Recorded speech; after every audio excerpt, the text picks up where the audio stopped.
नमस्कार करै छी अपने सबके मिथिला संस्कार पर। हम श्यामा झा अपने सबके जितिया के कोन दिन ये, कोन तारीख ये से समय बतबै छी, कखन के मुहूर्त है से समय बतबै छी।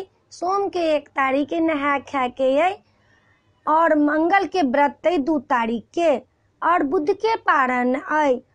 सोम के 6 बजे से लक 11 बजे तक नहा खा के दिन ये और रात में सोमे के 1 तारीख के 2:40 से अष्टमी चढ़ जात। वही तखन अष्टमी चढ़ से पहले 2:30 बजे तक अपने सब खीरा सुपारी सब चढ़ा लेब, चाय पी लेब, अपन पानी पी लेब, तकर बाद नहीं किछ करब। अंगूठन एहि बेर नहीं है। 2:40 से अष्टमी चढ़ जात। सोम के 1 तारीख सोम के दिन ये 2:40 से अष्टमी चढ़ जात रात में, तखन से पानी तानी मुँह में नहीं लेब।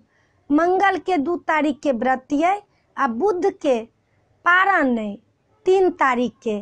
सूर्य उदय हैत, नहा सोना लेब, खीरा औंकरी चढ़ा लेब आ पारण क लेब। यह है जितिया के व्रत के केना केना विधि आ केना केना ये समय से बतेनहुँ हाँ। अपने सबके वीडियो पसंद पड़त तो हमरा सब्सक्राइब जरूर करब आ कहब जरूर। जय मिथिला, जय भोला बाबा।